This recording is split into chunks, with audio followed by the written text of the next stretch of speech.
नमस्कार, स्वागत है आपका एक बार फिर से हमारे इस खास कार्यक्रम में जो आधारित है कानाफूसी गपशप और चर्चाओं पर। आने वाले वक्त में नया साल शुरू होने वाला है और कई सारी रोचक खबरें हैं, तो चलिए शुरू करते हैं पावर सेंटर।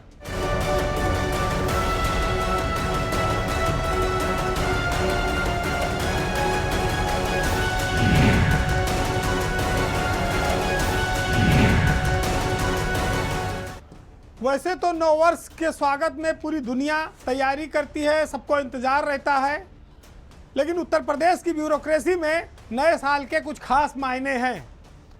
उत्तर प्रदेश की ब्यूरोक्रेसी में नए साल में कई सारे अफसर प्रमोट होंगे, कई सारे अफसर जो विशेष सचिव थे वो सचिव बन जाएंगे और जो सचिव थे वो प्रमुख सचिव बन जाएंगे।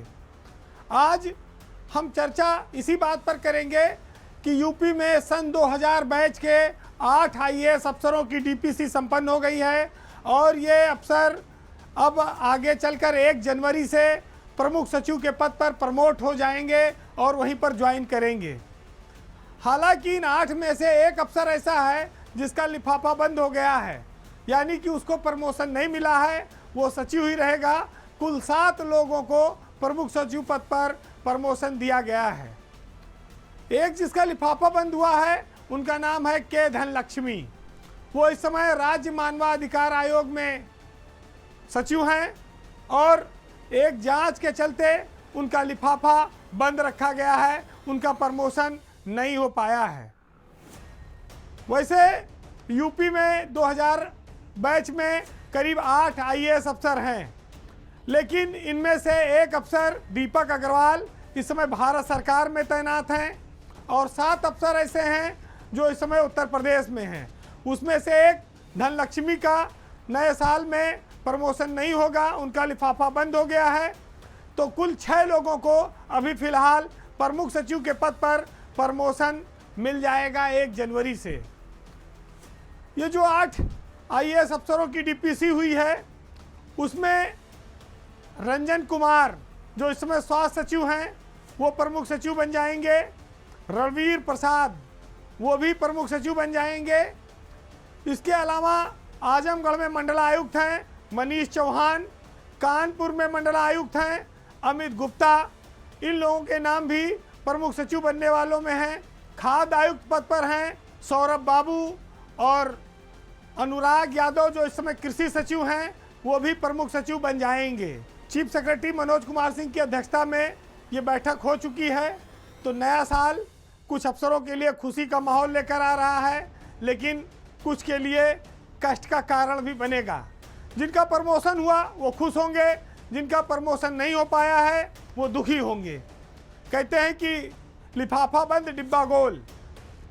जो धनलक्ष्मी राज्य मानवाधिकार आयोग में है इस समय सचिव, उनके बारे में ये कहा गया कि कानपुर में जब यूपी सीडा की वो एमडी के तौर पर तैनात थी तो वहाँ पर कुछ मामलों की जांच सीबीआई और विजिलेंस द्वारा की जा रही है, जिसको लेकर उनका प्रमोशन अभी रोक दिया गया है।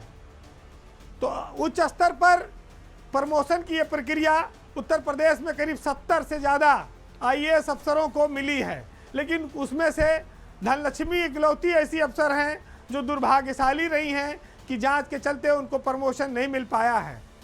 यहाँ महत्वपूर्ण ये भी होगा कि अब जो मंडलों में मनीष चौहान और अमित गुप्ता आजमगढ़ और कानपुर मंडल में तैनात हैं, इनको सरकार क्या शासन में लाएगी, और अगर शासन में प्रमुख सचिव बनाकर लाती है तो फिर इन 2 मंडलों में नए कमिश्नर भी तैनात किए जाएंगे।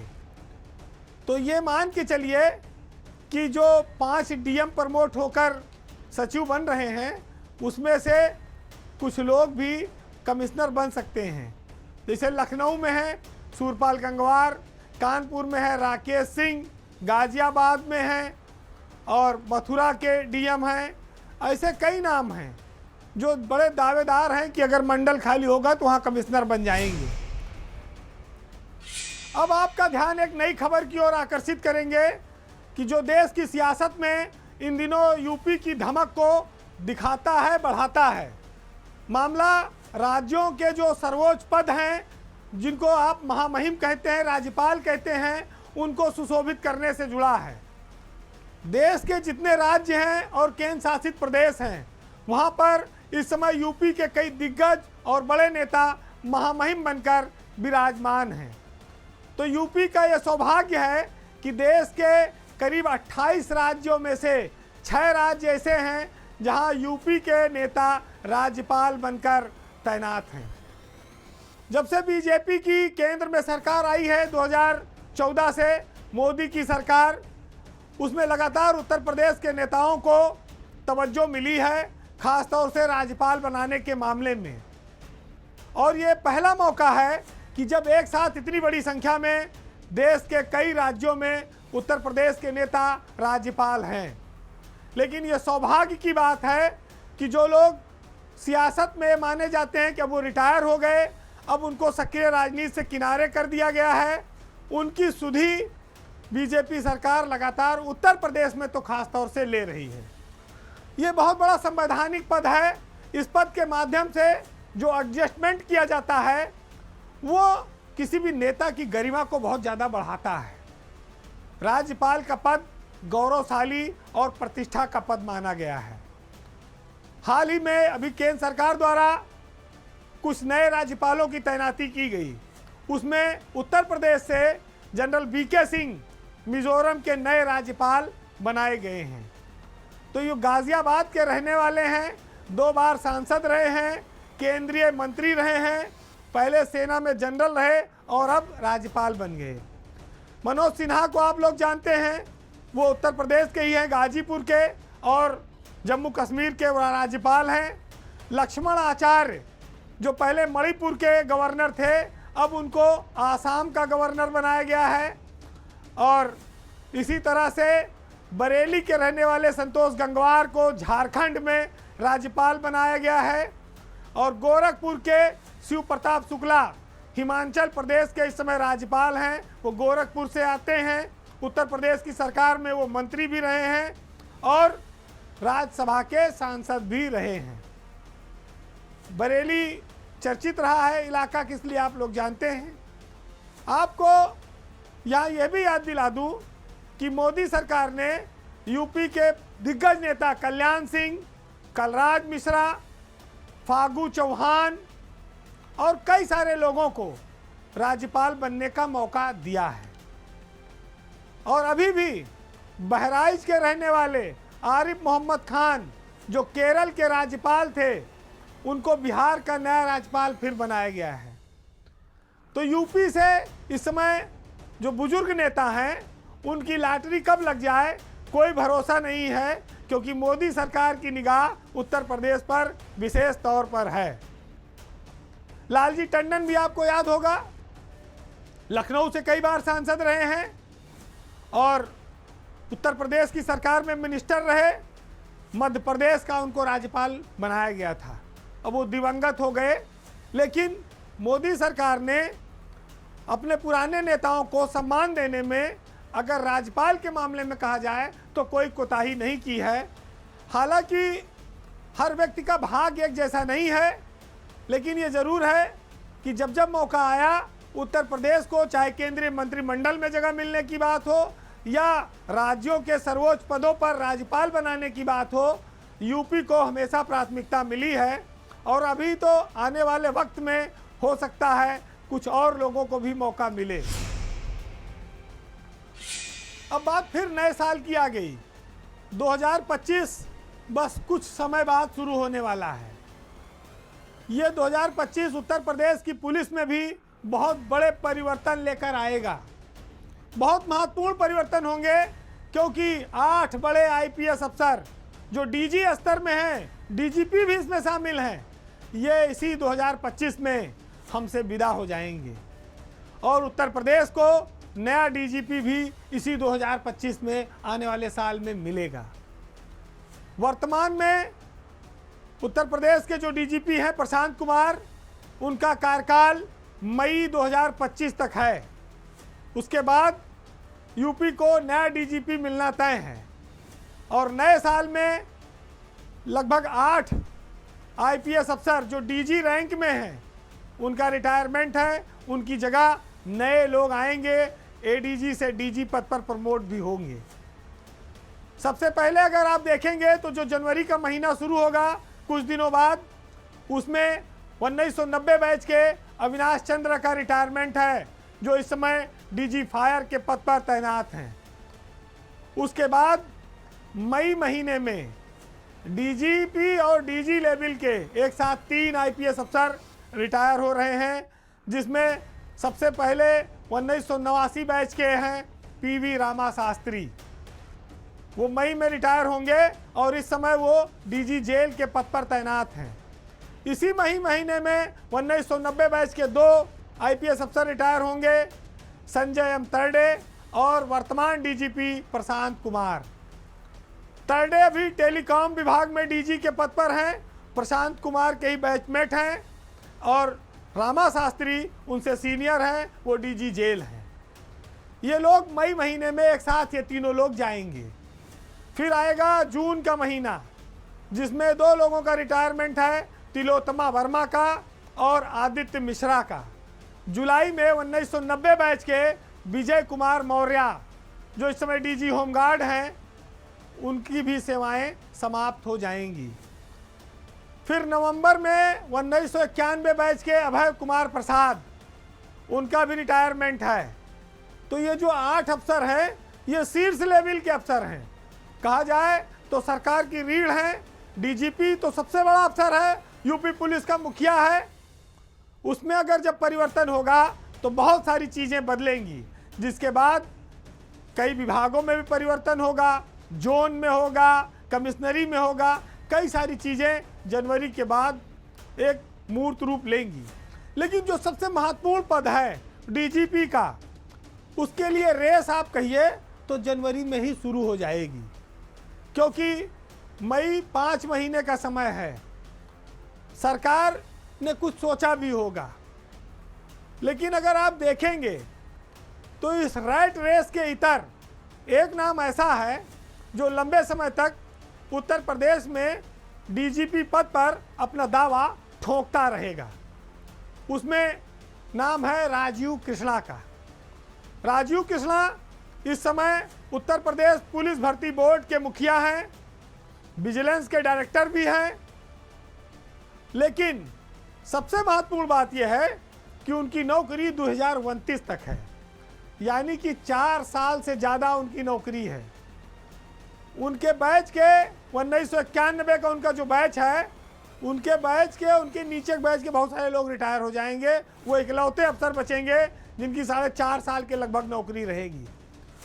अगर मई में सरकार ने उनको डीजीपी नहीं बनाया तो 25 ना सही, 26 ना सही, 27 में बनाएगी, 28 में बनाएगी। बनाना तो पड़ेगा, क्योंकि राजीव कृष्णा का दावा बहुत लंबा है, अभी उनके साथ नौकरी बहुत लंबी है। तो यूपी पुलिस में राजीव कृष्णा अगले बड़े चेहरे हो सकते हैं, इस बात का अंदाज़ा सबको रहना चाहिए। लोग आते हैं, नौकरी पूरी करते हैं और जाते हैं, लेकिन हर व्यक्ति के नाम की अपनी एक छाप होती है। प्रशांत कुमार उसी तरह के डीजीपी के तौर पर याद किए जाएंगे जो कूल डीजीपी, कूल अफसर के तौर पर माने जाते हैं। सबकी आसानी से सुन लेते हैं, मिलनसार हैं, लेकिन अपराधियों पर उनका कहर बहुत ज़बरदस्त टूटता रहा है। सर्वाधिक इनकाउंटर उनके समय में हुए हैं, सर्वाधिक घटनाओं का खुलासा भी हुआ है, घटनाएं तेजी से भी खुली हैं। बहुत सारी चीज़ों का श्रेय प्रशांत कुमार को मिलेगा और कहीं वो लाइमलाइट में नहीं रहते। सबसे महत्वपूर्ण बात यह भी है। तो प्रशांत कुमार की कमी तो खलेगी ज़रूर, लेकिन अभी उसमें वक्त है। हो सकता है कि तब तक सरकार कुछ सोचे, कुछ नए नाम लाए, लेकिन जो दावेदार हैं उनके बारे में मैंने आपको बता दिया। अब बात जमीनों के घोटाले की, और ख़ास तौर से मामला जब पश्चिमी उत्तर प्रदेश का हो और वो भी एनसीआर का हो, जहाँ पर ज़मीन का एक टुकड़ा भी करोड़ों का है, यानी कि ज़मीन सोना है और सोने की खान की तरह है। चाहे अफसर जाए, चाहे मिनिस्टर जाए, सबको भरपूर वहाँ पर सम्मान मिला और कोई निराश होकर नहीं लौटा। यूपी में जो नोएडा, ग्रेटर नोएडा और यमुना, ये 3 अथॉरिटियाँ हैं, इनको आप सोने की खान भी कह सकते हैं। आप ये भी कह सकते हैं कि ये मिनी स्टेट हैं, राज्य की तरह हैं, जिनका अपना बजट है, अपना अधिकार है, अपने पास बहुत अथाह पैसा है। यहाँ पर जो ज़मीनों के दाम हैं वो आसमान पर हैं। इसीलिए कहा जाता है, ऐसे नहीं कहा जाता कोई चीज़ आसमान पे पहुँच गई। अगर हम आप किसी ज़मीन को यहाँ 10 लाख में पाएंगे लखनऊ में और पूर्वांचल में, वही ज़मीन वहाँ 10 करोड़ में मिलेगी। तो आपको जानकर यह हैरानी होगी कि ज़मीनों के दाम भले आसमान पर हो, लेकिन यमुना अथॉरिटी में एक बहुत बड़ा कांड हुआ है और उस कांड की जांच रिपोर्ट सीएजी ने दी है और विधानसभा के पटल पर आई है। उस मामले में एक बहुत बड़ा खुलासा हुआ है कि यमुना अथॉरिटी ने पिछले 13 सालों में 2400 से ज़्यादा प्लाट, यानी कि 2400 से ज़्यादा भूखंड प्लाट फैक्ट्री लगाने के लिए उद्योगपतियों को दिए, आवंटित किए, पर 13 सालों में किसी ने एक भी फैक्ट्री नहीं लगाई। जमीन ले ली, फैक्ट्री नहीं लगाई, आधा तिहा पैसा जमा किया, कब्जा जमाए बैठे हैं। ये खुलासा सीएजी की रिपोर्ट में हुआ है जो विधानसभा में पेश की गई है। इसमें साफ बताया गया है कि यमुना अथॉरिटी यानी यीडा 2009 से लेकर 2021 के बीच इन 13 सालों में उद्योगों के लिए जो ज़मीनें आवंटित की गई, वो अफसरों की गलत नीतियों के चलते उसमें से बहुत सारे भूखंडों की लीज डीड जारी नहीं हो पाई, पैसा नहीं जमा हो पाया और सरकार को करोड़ों का चूना लगा है। कितनी हैरत भरी बात है कि भारत सरकार की संस्था की ये रिपोर्ट है। ये हम नहीं कहते कि लोगों ने फैक्ट्रियां, ज़मीनें तो ले ली लेकिन कागजों पर लगाई। भौतिक कब्जा भी बहुत सारे लोगों को नहीं मिला और विलंब करने वाले आवंटियों पर प्राधिकरण ने कोई सख्ती भी नहीं की, क्योंकि अंदर खाने मामला सेटिंग का रहता है। ज़मीन लेकर उद्योग न लगाने वालों ने एक साथ कई चीज़ों को नुकसान पहुंचाया है। एनसीआर और उत्तर प्रदेश के विकास को भी उन्होंने नुकसान पहुंचाया है और जिस उद्देश्य से सरकारें दावे करती हैं, मायूस करती हैं, उद्योगपतियों को बुलाती हैं, वो उद्देश्य भी विफल रहा है। इसका सारा फायदा आवंटियों को मिला, लेकिन प्रदेश का नुकसान हुआ। जब हम बात करते हैं इस रिपोर्ट की, तो उसमें संस्थागत श्रेणी में कई सारे नाम बताए गए हैं जिन्होंने ज़मीनें ली, उन पर पेनाल्टी भी लगी, लेकिन अफसरों ने उनसे वसूली नहीं। जीएल बजाज, शांति एजुकेशन, ऐसे कई सारी संस्थाओं के नाम सीएजी की रिपोर्ट में रखी गई है। लेकिन आप इन सब रिपोर्टों को जानकर भी हैरत में होंगे कि ये हर साल आती है और ये सफ़ेद हाथी की तरह रहती हैं। अधिकारी इन रिपोर्टों को ज़्यादा तवज्जो नहीं देते हैं, चाहे जितना बड़ा खुलासा हो जाए उससे उन्हें डर नहीं लगता है और वो कहते हैं कि कागज़ का पेट भर दिया जाएगा। इसका हवाला देकर वो इन रिपोर्टों को दफन कर देते हैं। वो तो एक परंपरा है, मजबूरी है कि सीएजी की रिपोर्ट को विधानसभा के पटल पर रखना है, नहीं तो ये भी पता न लगे कि 13 साल में 2400 भूखंड प्लाट ले लिए और फैक्ट्री नहीं लगाए। ये तो भला हो सीएजी का जिसने ये बात बताई।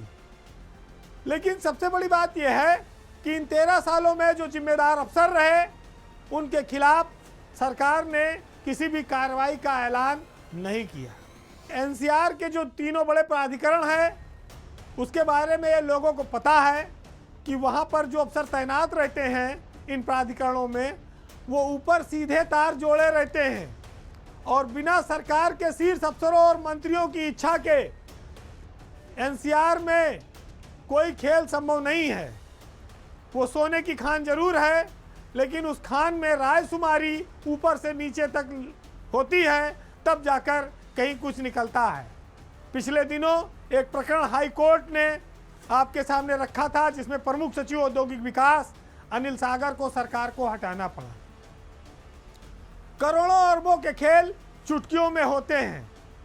अब जब यमुना प्राधिकरण में जेवर इंटरनेशनल एयरपोर्ट बन गया है, पूरी दुनिया की निगाह जिस पर है, तो स्वाभाविक है कि वहाँ पर ज़मीनें कितनी महंगी होंगी, कितनी डिमांड होगी, और उन जमीनों पर जिनका इस समय कब्जा है प्राधिकरण के अफसरों का, वो कौन सा एक जरा सा खेल कर देंगे और कितने 100 करोड़ का वारा न्यारा हो जाएगा, इसका अंदाजा हम और आप कोई नहीं लगा सकता। जिस प्रदेश को गरीब प्रदेश कहा जाता था, बीमारू प्रदेश कहा जाता था, उसको आगे लेकर तो आया गया, लेकिन जो गति चाहिए थी उस गति में अफसरों ने अपना माल बनाने के चक्कर में उसको डीरेल कर दिया, उस गति को धीमा कर दिया। यूपी प्रगति के रास्ते पर आगे तो बढ़ रहा है, लेकिन अफसरों की लालच की कीमत पर, और इस बात को सीएजी की रिपोर्ट साबित करती है। फिलहाल आज के पावर सेंटर में इतना ही। जाते जाते आपको मुनव्वर राना साहब के एक बेहतरीन गज़ल के साथ छोड़ जाएंगे, जिसमें वो सामाजिक व्यवस्था में आदमी के जीवन की सच्चाई, हकीकत, उसके खुददारी को और उसके रुतबे को दर्शाते हैं। तो सुनिएगा कि नाकामियों के बाद भी हिम्मत वही रही और ऊपर का दूध पीकर ताकत वही रही। शायद ये नेकियां हैं हमारी की हर जगह, दस्तार के बगैर भी इज्जत वही रही, और मैं सिर झुकाकर शहर में चलने लगा, मगर मेरे मुखालफीन में दहशत वही रही। और खाने की चीज़ें जो भेजी हैं गांव से माँ ने, बासी तो हो गई पर लज्जत वही रही। नमस्कार।